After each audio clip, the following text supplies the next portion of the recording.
Good evening, everybody. Welcome to tonight's edition of the Triangle Area SQL Server User Group's Advanced DBA meeting.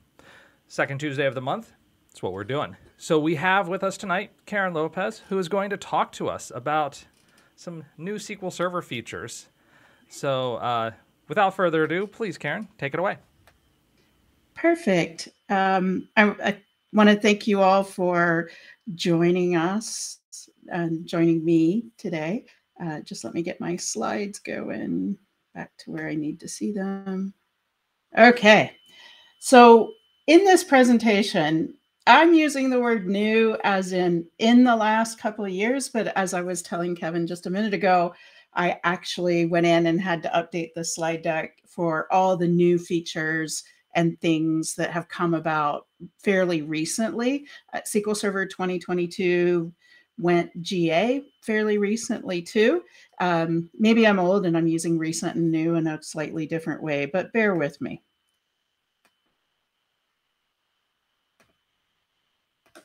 So I'm Karen. I've done a lot of speaking around to past chapters, data chapters, DAMA chapters. I'm an MVP in the Microsoft Data Platform. I'm certified as an Azure Data Engineer. I'm a NASA Datanaut, which means that I'm a volunteer to help people work with NASA and other space agency open data. And I'll just put a commercial plug in, not for me, but because registration is going to open up soon for the NASA managed Space Apps Challenge, which is the world's largest global hackathon, but it's a data hackathon. So the only requirement is you do some challenges. Not all of them are programming, but you have to feature NASA and other space agency and other open data in whatever your solution is. Like I said, it's not all programming. One year, there was a data governance challenge to help design some processes and features for helping NASA govern all their data. There was an ontology one. There's always an art-related one. So if you want to take NASA data and generate some art for it, it's just a really fun hackathon that happens in more than 100 countries around the globe. There's a virtual option, and I believe this year they're going to be back to in-person options. It's probably the only commercial you're going to hear. I love chatting with people on social media. I'm kind of on Twitter now, definitely on Facebook, and definitely on LinkedIn. So before I start talking about all these features, it's fun to have a speaker tell you, there's this new feature, you should use it.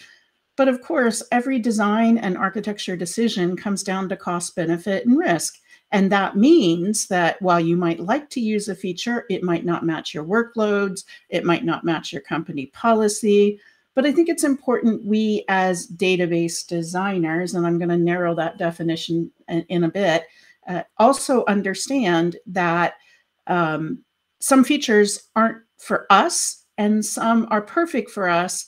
Some might take some really good business modeling to figure out how to convince management that we should maybe deprecate our home-developed versions of some of these features and invest in implementing the new database engine ones.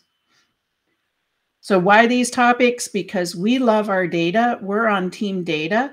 We do like performance, and I realize DBAs get compensated, measures, rewarded, and punished for performance. But I think because it's 2023, DBAs also have responsibilities for data security, data governance, and some other things. So when I say database designer here, I realize in many organizations that could fall to a data architect or a data modeler or a development DBA or a production DBA who hates doing database design because they're focused on supporting production. It also applies to people like me as an accidental DBA. So I've never had the job as DBA, but I sure have designed and supported a lot of databases. So this presentation is going to focus a lot on security and privacy features, and that's mostly because the stuff that I do, so I don't do programming, I don't do development, I generally don't support or optimize or tune databases or queries. but sometimes as an accidental DBA, I'm brought into those processes. But I want to point out that many of the new design-based improvements in SQL Server and Azure SQL DB are focused on security and privacy. And for years in my presentations, I used to talk about how open buckets or data breaches that were driven by someone putting a backup unencrypted, unpassword protected in a S3 bucket or Azure storage. And they thought, okay, I'll just put it up there really quickly and then get my developer who's in another state to download it, and then I'll just delete it. Hey, what's unsafe about that? Except that that's not safe to put data, production data, in unsecured locations. But I will point out that I had been predicting for a while that the SQL injection, which for decades has been the #1 way that we have had data breaches, has now fallen as of 2021 below the broken access controls, which I think is the same as putting data in an open storage container, as well as encryption failures. It's now, as of 2021, and I haven't looked for new data, dropped to #3.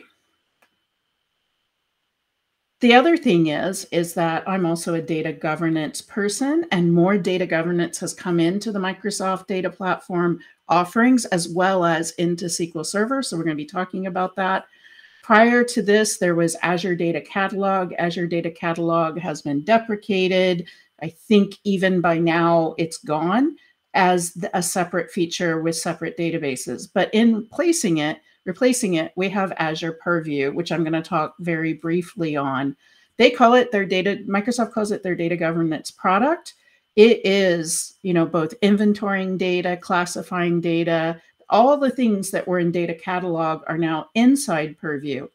And therefore, Purview also has other things, such as defining policies around data after you've done all this data discovery, and then apply those policies in both your on-prem SQL Server and your Azure or other cloud-based SQL servers or Azure DB.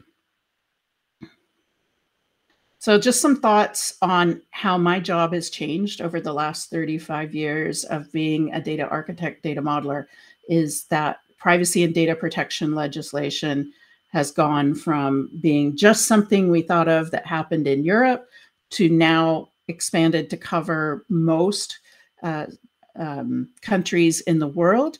And the US is kind of different because in the US, we have sort of sector-based privacy and data protection legislation, as opposed to something that applies across everything. I do think that will eventually change. I just don't know when.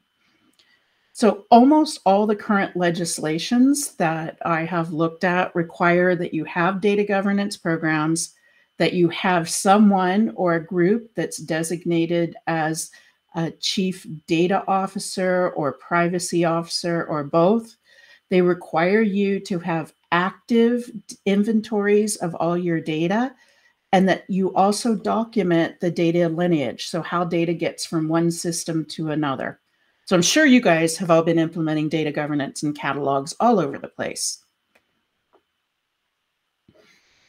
One of my sort of fundamental teachings that I do about protecting data is that I believe data protection, I don't mean backups and restores. I know that term is used that way, but I mean actually protecting data from both internal and external abuses, is that we have to secure the data as close as possible to where the data lives.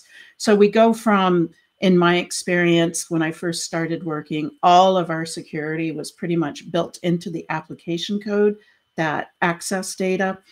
And we can't really do that anymore because now we have multiple applications accessing data. We have self-service BI, we have dashboards and all kinds, and data warehouses and multiple sources for data. And if we try to put all of our security and protection into application code, we're still going to have massive loopholes in our security environment.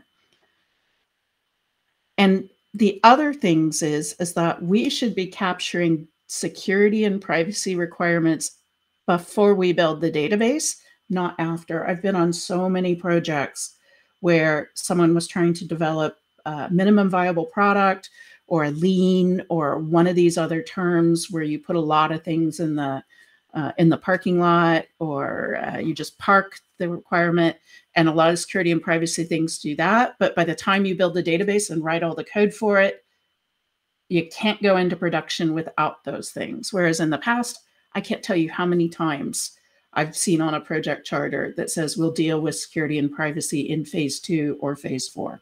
We just can't do that. So of course, as a data modeler, I'm just going to point out that we should indeed be capturing security and privacy requirements just as if they were another business requirement. So of course, where a data modeler captures those things is first in the logical data model, such as we need to be able to categorize an attribute, what will eventually likely become a column, as sensitive or GDPR or PII or health-related data or financial data. We capture those classifications of the data at the time we're figuring out what data we need. And then we also put the requirements to protect it in our data models, both as a business requirement and then eventually however we design that protection. Another thing I say is that data quality is also a data protection feature. And the reason I say that is if we've recorded bad data about someone, then hasn't the real data been harmed? So if my date of birth is wrong in your system, then that could lead to all kinds of other harm to me, like whether I'm able to purchase liquor or cigarettes, whether I'm allowed to vote, whether I'm allowed to get a loan, all of these things. Like if you say that I'm 200 years old in your system, or you've used a default date of birth of 1900, January 1st, 1900, then you're lying about my date of birth, and that could cause me harm later. So one example here, this isn't my photo. This actually comes from, if you do a search for ode to a shipping label, this is actually a real shipping label that arrived somewhere, and all of those escapes and semicolons and everything actually spell out Lopez. Lopez traditionally is spelled with an accent over the O, but in this particular case, this data went through so many systems that the data got escaped several times. So you can see, that's ampersand, ampersand, tilde, ampersand, ampersand. Sup3 is, now I can't remember the word, superscript, and pes for the end. So all of that stuff between the L and the pes is an O. Again, data quality issue. The other thing I'll leave with you about this introduction is that we all know that ROI typically stands for return on investment, but I'm also here to tell you that newer legislation, such as the popping up in Quebec, in California, GDPR, all over the place, it also now stands for risk of incarceration. So if your management or executive staff are saying, let's do security next year, we don't have time to deal with it now, or we don't have a budget for it, just remind them that they could literally get a prison sentence now in some jurisdictions for intentionally not protecting data. So the criminal penalties that are showing up now in data privacy and data security legislation can get management in a bind if there's an intentional, especially if there's documentation of them putting it in an email, we're not going to worry about security this year. I also love to hear stories about data breaches. Not that they happened, but I want to know about them. So the first set of things I'm going to go through of new features are security right in the DDL. What I mean is we're putting security right in the database. That's pretty much as close as possible we can implement security protections to the actual data. So I started giving a presentation like this back when SQL 2016 came out, and I am still going to talk about always encrypted data masking and row level security because I find that not very many shops are using it. So in always encrypted, there are some technical constraints that need to be satisfied before you can even use it. Data masking, the only reason there's an asterisk here is that Microsoft calls this a security feature. I don't believe it's a security feature at all. I believe it's a privacy feature, and it mitigates breaches, but it does not prevent them, and I'll talk about that. Row-level security, I find that organizations aren't doing it because it only came out in 2016. And by then, anyone using production relational databases have probably developed their own row-level security, either via using views with a where clause or by building their own code in every application, and they probably conflict with each other. I'd be interested in hearing from you. I can't see your comments, but Kevin's going to read them out. If you have implemented always encrypted data masking or row-level security in a previous company, I'm going to say it that way, because no one should be talking about what security features they have in their own company. So first one, always encrypted. This is, like I said, been around since 2016. It's not just inside the database. It encrypts data in a column, a specific column.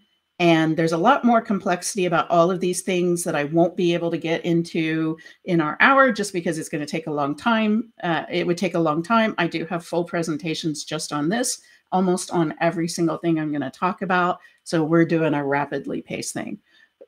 But the way always encrypted works is that you use a wizard in SQL Server Management Studio to set it up, because the parts that make this work are in the SQL Server database. It's information about a column. It's set at the column level, how it's encrypted, what keys are used to encrypt it, are both in SQL Server and in your end application. So one of the requirements here, you can see it has to be your application or your Excel, your Office connection to this, your Microsoft Office connection to this has to have a specific ADO.NET library of version 4.0 and above, I believe. But what happens is the query coming from the application, whether it's a developed application or just something like Excel or Power BI, sends the query. Even the parameters in the query get encrypted with this always encrypted feature. Then it goes and runs everything against your table. And along the way, it's still encrypted all the way back. And only at the final presentation of the data is the key in your application used to decrypt the data.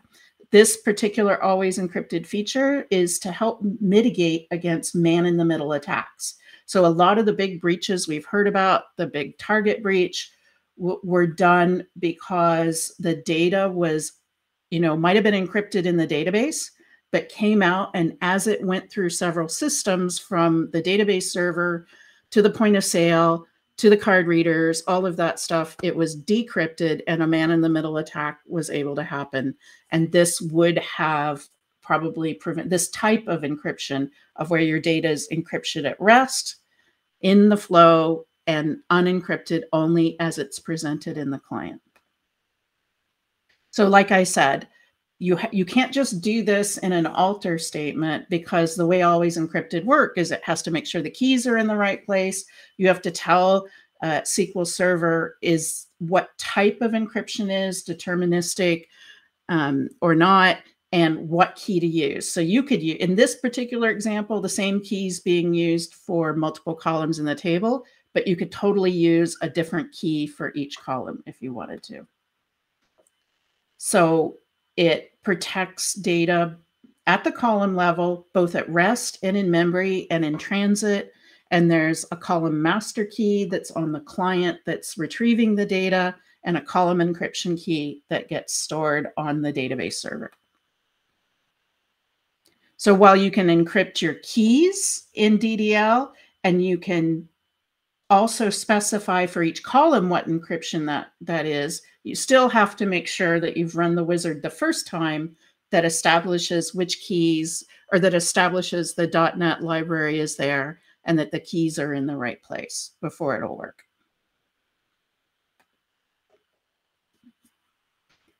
So one of the things that we have to consider is that if you have foreign keys, they have to have the same setup, both on the parent table and the child table. And your client code, the thing that's in the application, has to support always encrypted using that .NET library. So why would a DB designer love it? It's always encrypted.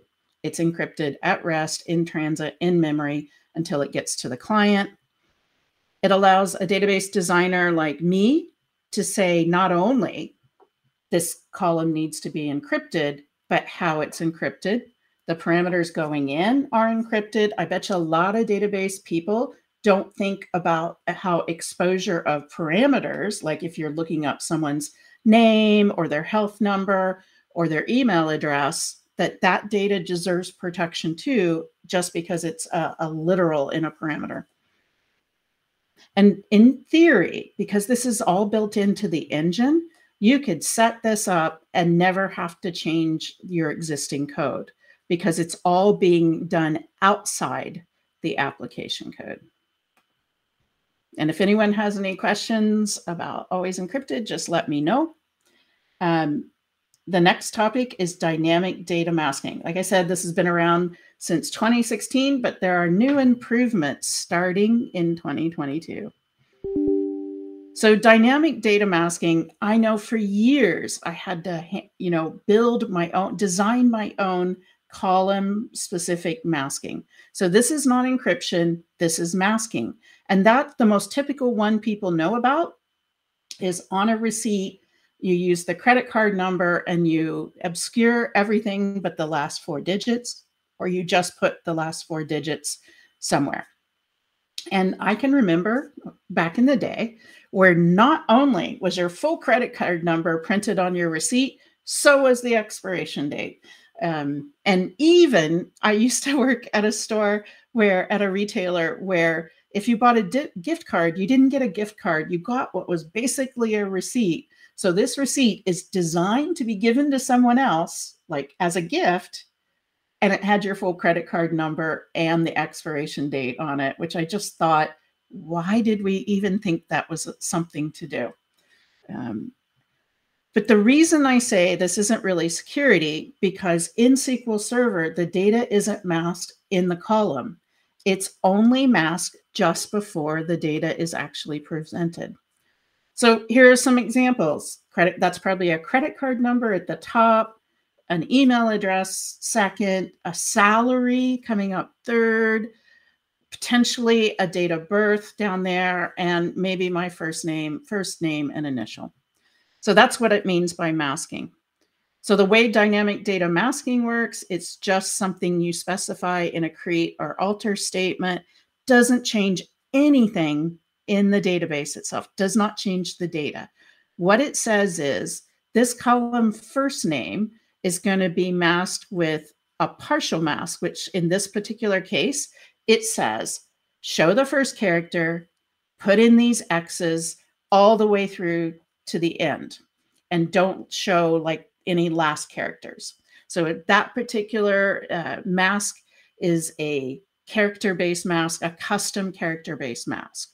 You can see that last name isn't masked. The phone number is masked with the default for that data type, which is varchar 12. So the default for varchar data types is to replace everything with X's. And then the email is using a very specific mask called email, which takes the email address in that column. It changes the top level domain, so the .net, the .ca, the .co.uk to .com. So the email mask changes anything in that column that's after dot to .com. And then it also, an email mask shows a portion of the first letters, and then you don't have to define it. This is using a default mask. So there's only a couple of default masks, and I think that's coming up next. So dynamic data. Oh, go ahead. There's a question in chat. Would this masking be in place regardless of how I retrieve and view the data? It would be, with a few exceptions. So sysadmins can always see, certain admin roles will always be served up the unmasked data. You can also grant specific users or roles unmasking rights. And this is one of the changes that happened recently to dynamic masking. So I have a slide coming up in just a section about what unmasked rights you can have. This particular feature, like I said, not a security feature in my mind, just categorized as one by Microsoft as that. I think it's meant to complement other methods of protecting the data. This is really for, if you're, at an airport and people are standing around and can see your screen, you just want the masked data to come up. And most of the time, the data is masked because no one really needs to see it while they're working at that point of sale. They just might verify, can you give me the last 4 digits of your phone number, or, things like that. It doesn't impact performance much at all, because all the queries and everything are still working against unmasked data.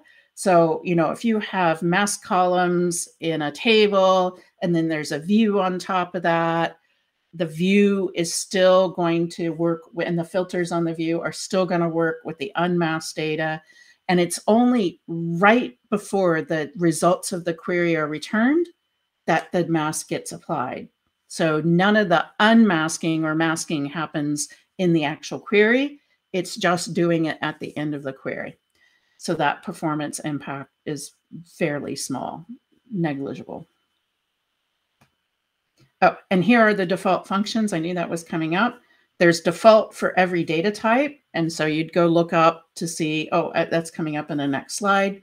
There's one called email that does exactly an email thing. There's custom. Most of the masking I do in the world is a custom, because we have to do the cost, benefit, and risk. Like if you overmask data, then serving it up, like if it were address and all someone got to see was the first character of the address, then why serve up the data at all? Because it's not really going to help.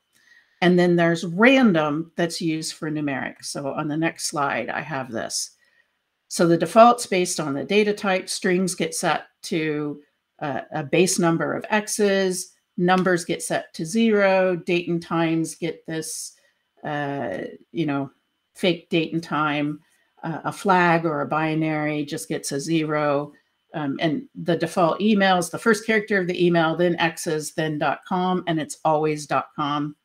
Custom is, for a string, is like the first and the last value with the X's in the middle, and it's a set number of X's. So, whether your name's Karen or Katrina, you're going to get the first and the last letter.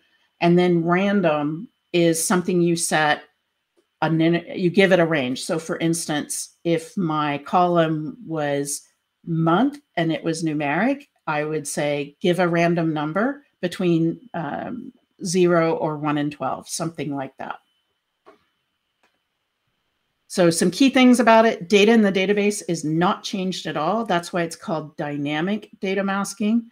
But because it's not masking the data in the database, if you allow ad hoc querying, even if the data is masked, people can figure out the data. So the classic example here, let's say you mask salary data so that only certain people can see the salary data. I can still, even if I only have access to masked data, I can say, show me all the employees that have a salary over $100,000.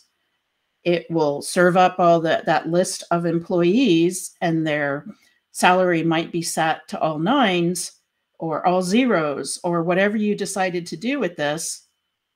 But I'll now have a list of all the employees who have a salary over $100,000. So I can guess, and I could say, I could just run a series of ad hoc queries where the range is only one number, and then I'd have a list of all the salaries. So if you're using data masking, then ad hoc queries need to be much more controlled.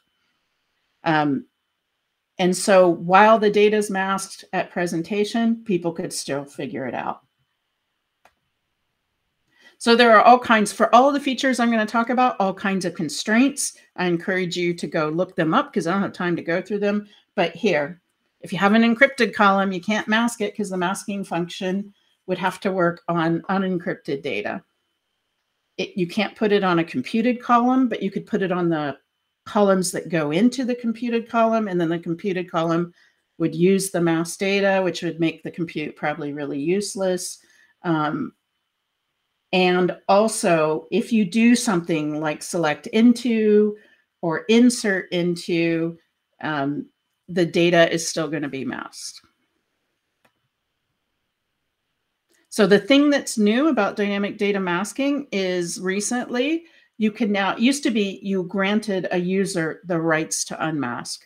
Well, that wasn't very granular. And so usually very few people were granted permissions to see the data unmasked.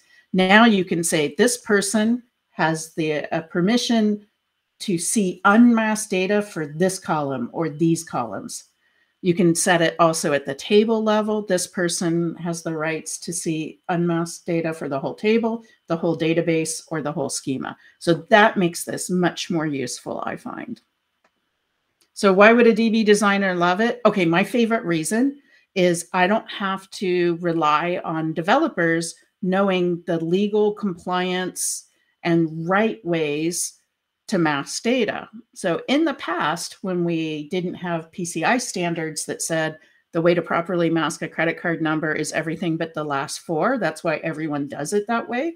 In the past, I'd have developers, set every other character to 9, or mask only the first 4, or mask half of them.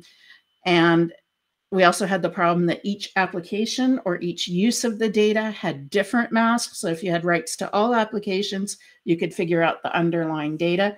Now we get to have a data expert, a data architect, a development DBA who understands the data, be able to say, based on cost, benefit, and risk, this is the right way to mask that data.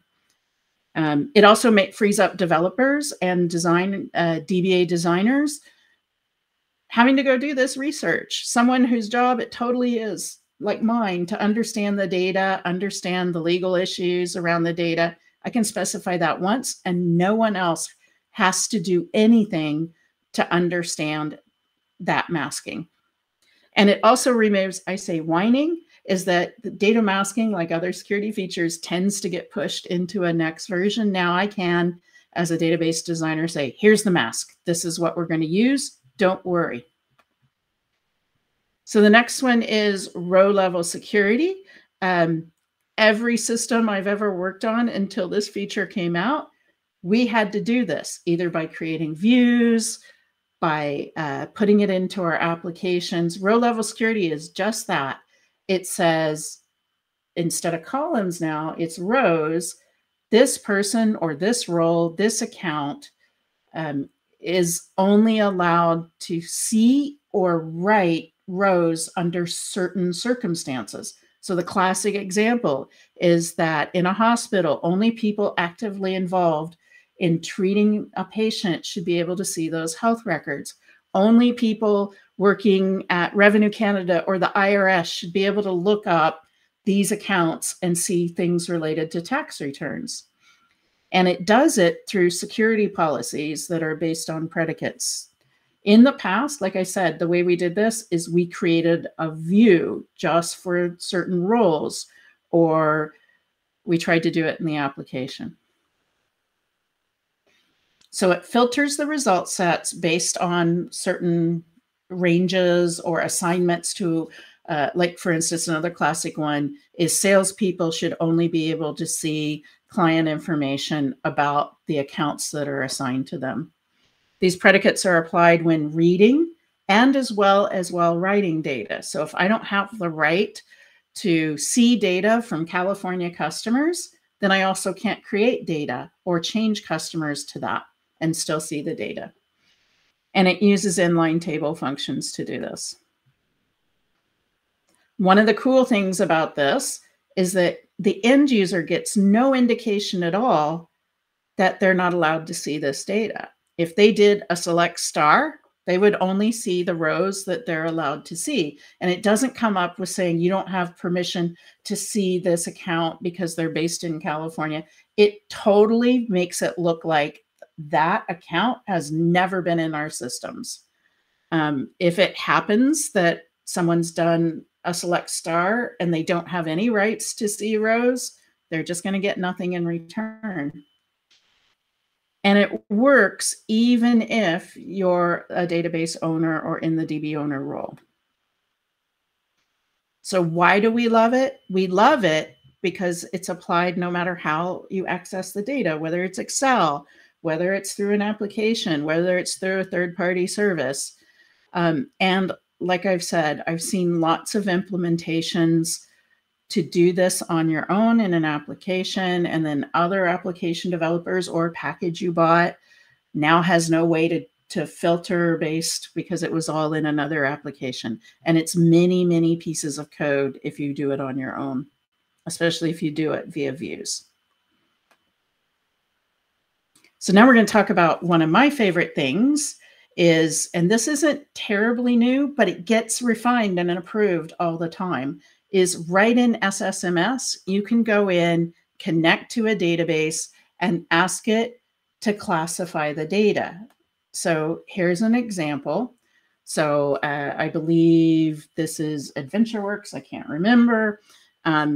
This is SQL Server going in and looking only at the names of columns. Now, I know all of you do really great column naming, and so this would work really well. You don't have any 3-character column name limits. Yeah, okay. I know that some systems do, and some DBAs like to do that, and some developers like really, really, really short column names so they don't have to type as many letters.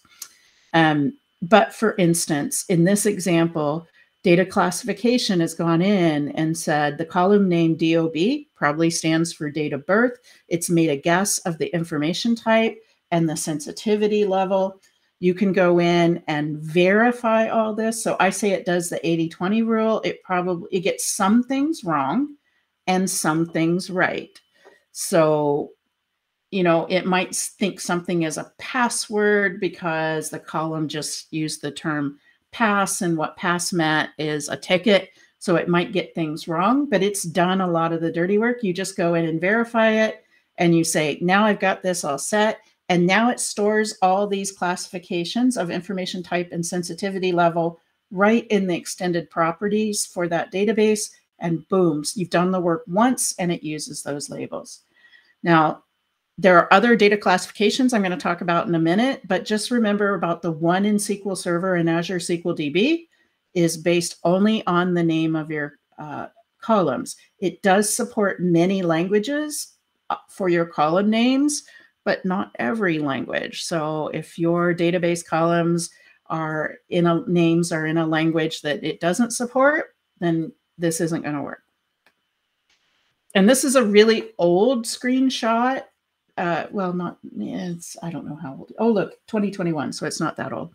That I pointed at. Again, I believe this is AdventureWorks or a form of it. So you get this little dashboard to tell you how many things have been classified, how many columns were classified, how many tables might have this sensitive data, how many unique information types they are. And then you get the classic donut data visualization of this. But you can't rely on this. This is not heavy AI. It's not profiling the data. It's only looking at column names. So I'm hoping that all of you are using this feature at least to see this is one way of defining what certain attack surfaces could be at the database level. Because you can't secure what you don't know you have. Now, the feature that's really new is ledger databases and tables. And what happens here is that you have tables or databases in SQL Server and in Azure SQL DB that you specify as a ledger database or a ledger table.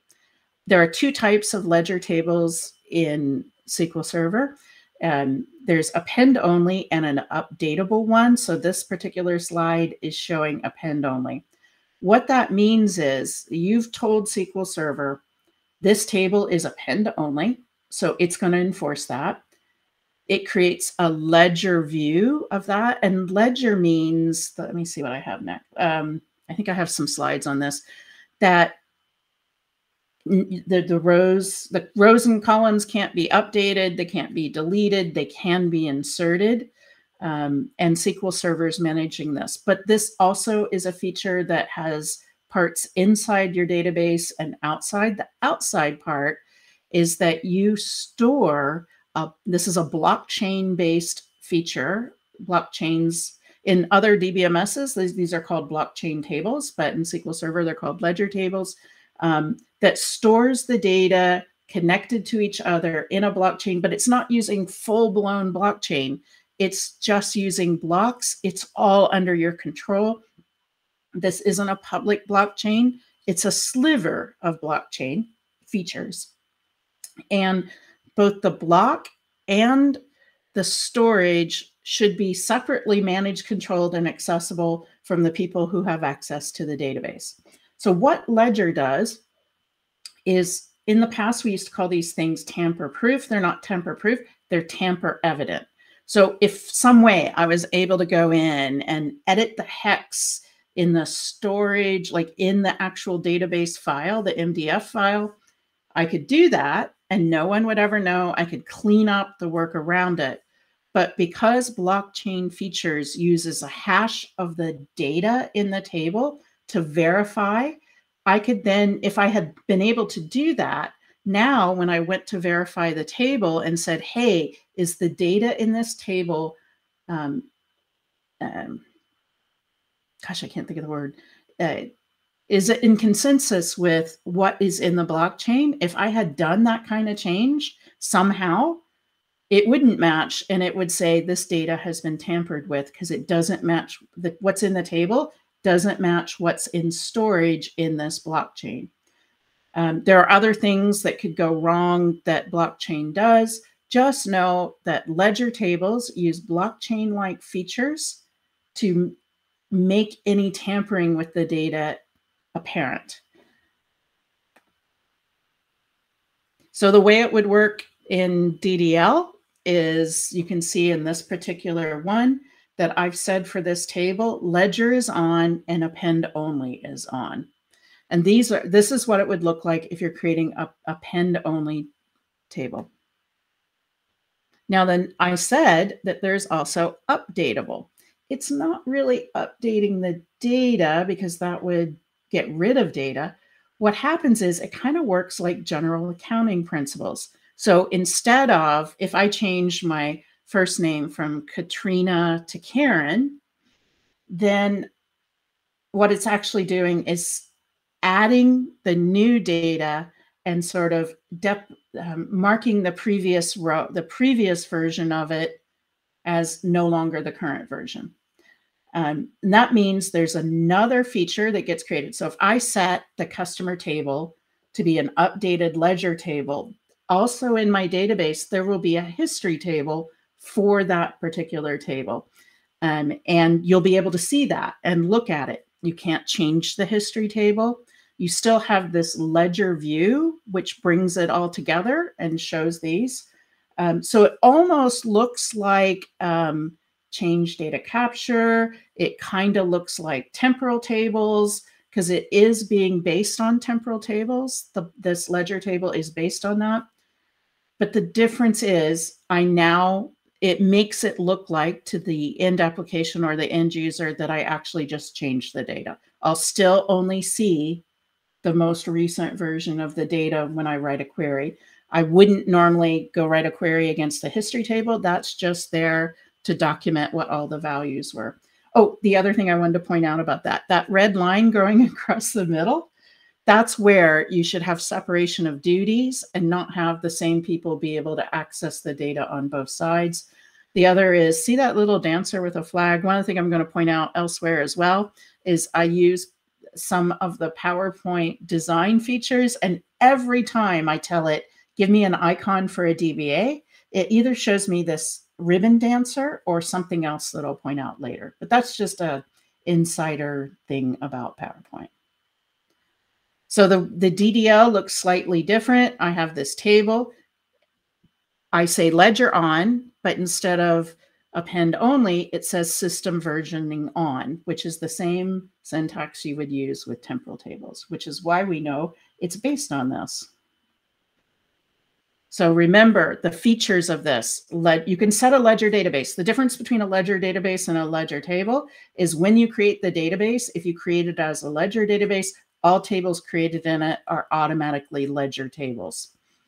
And when you define a table, you say whether it's updatable and append only, and that would be based on your use case for that data. If you're logging sensor data, you never really want to update that. You just want it to be append only.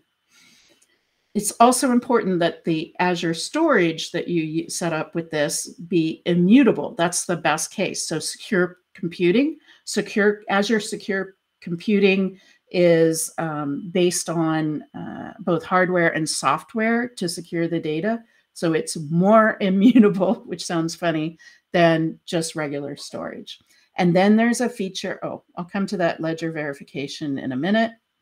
So the way a sample updatable table works is that you can see that we had Nick Jones had a balance of 100, but we updated the data by what looks like, as you can see in the return rows grid on the bottom, we deleted we increased his balance, sorry. We deleted the data that set 50 and inserted a new row for 100. So the column was never updated. A new row was created with the new value under the covers, but to your application, it'll look like it was just updated. So this is a property of a table at creation time, and you set it as append only or updatable. For a database, also set at creation time. So of course, we're trying to protect data from being tampered with or changed, actually changed. So can you alter an existing table to be a ledger table? No. What you would do is what the rest of the world calls an extended alter. The way extended alters work, there are other changes that you make to tables where you have to do it this way. It's not happening inline. Is that you create the new ledger table, you copy the data from the non-ledger table over to the new ledger table, and you clean up the previous table. And you do it in a way so that your code doesn't have to be altered with a new ledger table name. So just briefly, I'm not going to walk through this. This is how this is all documented in systables. And then the last feature is this database verification that I'm talking about. Is you ask SQL Server in this case, does the data in the table now match what's in the ledger that exists as a blockchain in that secure storage? And you either get a yes or a no. There's no sorta or this particular row looks different. You just get a yes or no. So why would you want to do this? It's more trustworthy.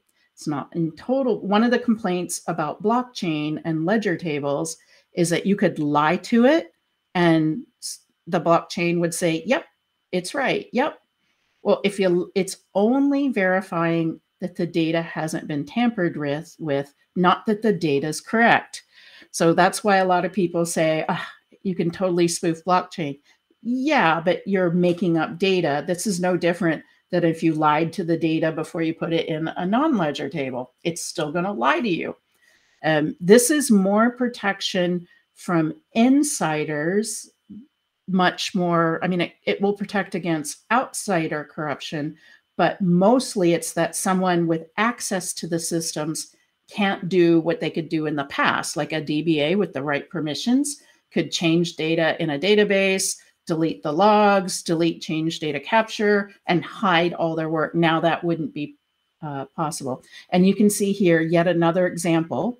When I use DBA in PowerPoint and it chooses an icon, it more often than not chooses a skeleton, and I'm not sure with that. So the other big thing is, yes, you could use full-blown blockchain with multiple servers, multiple nodes, all the querying and quorums and all of that stuff.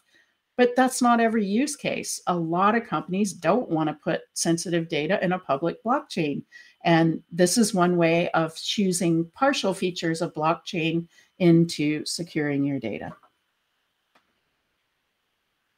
Now, the most exciting thing that has happened in my world to SQL Server is this newish Azure Arc-enabled SQL Server architecture. This means that you can use a lot of Azure services for monitoring policies, data classification, data governance, all of these things against your SQL Server product. So I'm not talking Azure SQL DB.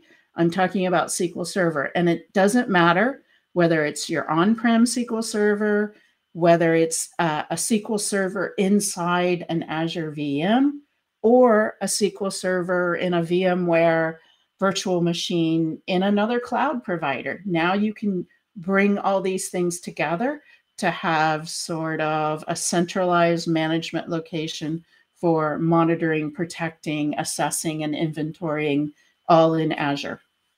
It comprises dashboards, best practice assessments, which are both vulnerabilities and query and performance. You can now use Azure Active Directory authentication into your SQL servers, not just on Azure DB. You can use Azure Defender, you can use Azure Purview, and you can also now change your licensing to pay-as-you-go for SQL Server, just another licensing concept. So I'm only going to be able to touch on a tiny bit about how this works.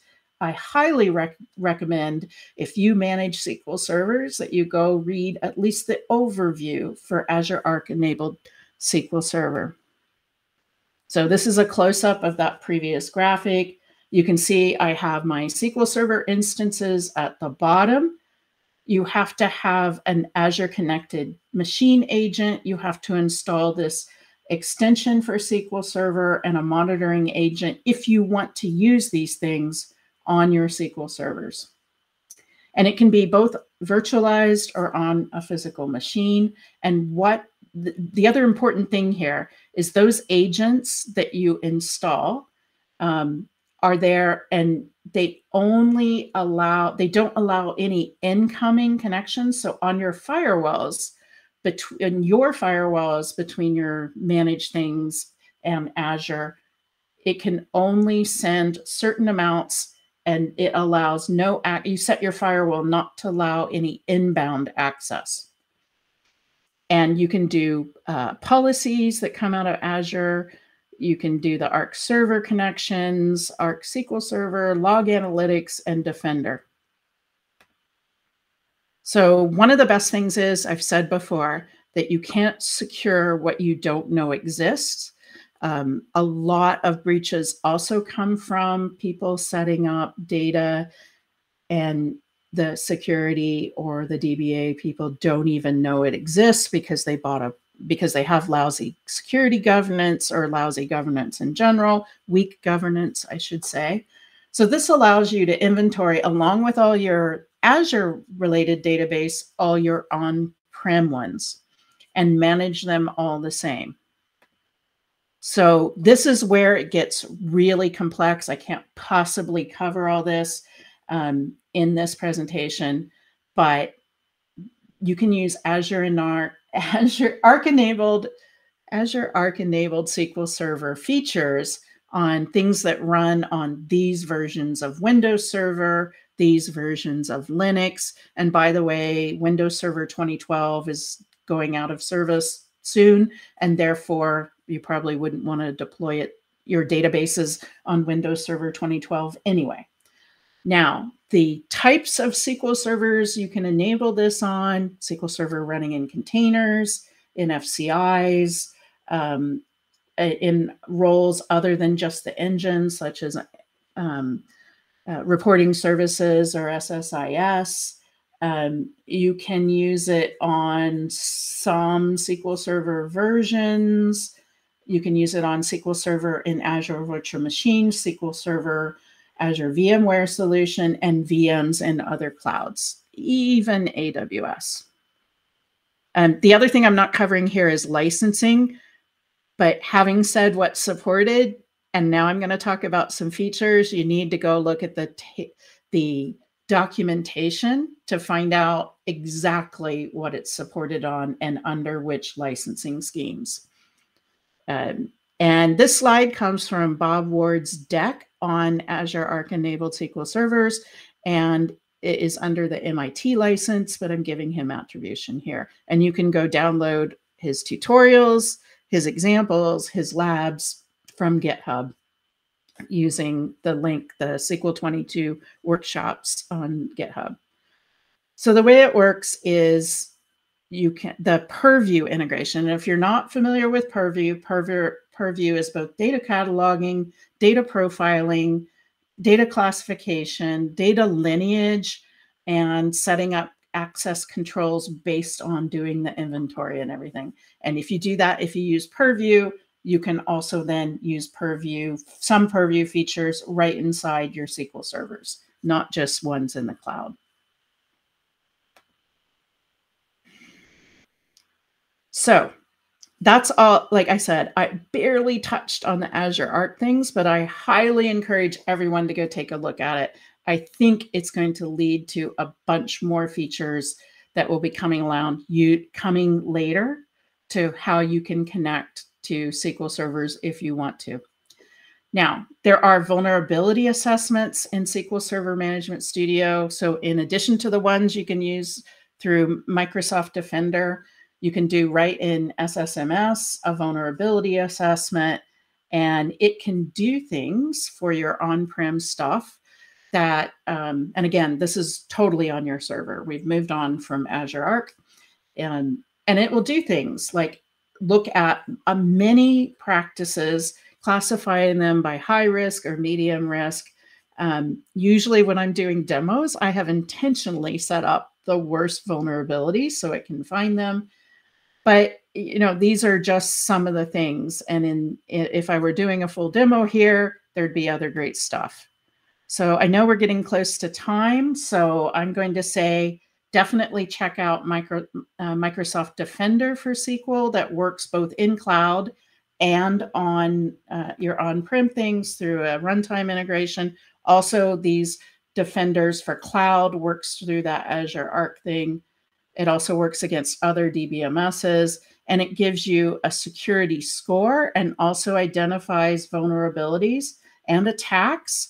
And the thing I want to leave you with is that even if you don't care about what Microsoft thinks your security score is, an auditor, a new boss, a new consultant trying to make you look bad and make himself or herself look better is going to go find out what your security score is. And if it shows like this, that you're a failing grade on security, this might not be your actual score because you haven't gone through all the things it thinks it's found and either remediated them or say, no, we do this through another way. So know what your score is and manage your score, because someone else is going to come look it up and try to make you look bad. I've seen it over and over again. I've seen celebrity consultants doing this to people, and a lot of DBAs don't even know these exist. So I'll go through those. I'm going to provide you guys with the slides. So there's also monitoring you can use, and that goes through that. So I'd love to hear from you either in chat, on Twitter at DataChick, what your favorite newish SQL Server features are. These have all been about database design. Of course, there's a whole bunch of things about availability groups and programming features and all that stuff. This was just about database design. And I want to leave you with the fact that performance is really important. I know DBAs are measured, compensated, rewarded, and punished based on performance. But we should never in 2023, we can no longer optimize performance over security and privacy. I know your end users might be telling you differently, but remember, risk of incarceration, keeping your boss out of prison is a good thing. And every design decision must be made on cost, benefit, and risk. There's more stuff here. Oh, that's in there twice. So I want to thank you all for listening to my rants, my tips, my warnings about newest features in SQL Server. And I want you to go out and be great and design secure databases. You can find me on Twitter at DataChick and on Mastodon at datachick@mstdn.ca. And that's all I have. Was there anything else, Kevin? Sorry, I went over a few minutes. Oh, you're fine. You're fine. So no questions in chat. However, there is a comment from Anders saying, row level security. I love seeing the face on auditors when I give them a login and they can't see a thing. That's a great tip. I am stealing that for sure. And especially for new people on the team who think they're more expert than everyone else, that would be a great little prank to do on them. Yeah. So if there are any questions, let's get them in. In the meantime, I do want to say thank you, Karen, for the presentation. This was great. And echoing comments from chat that, yes, very good presentation. Oh, thank you. And like I said, I love following up either on Twitter, on LinkedIn, on Mastodon, wherever you are, sometimes on Facebook, but no. Perfect. And I'll send you the link, Kevin, to, I usually put my slides on SlideShare, so okay. I'll send you the link for that. Sounds good. So as we wind down for this evening, thank you again, Karen. Thank you to everybody who came in tonight. And remember, next week we have our main meeting. All of our meetings are at meetup.com/TriPass, so check that out. Next week we will have it be hybrid, so if you're in the Raleigh-Durham area, come on by. If not, you can see us on Twitch, as always. And until we do see each other again, everyone, take care. Bye.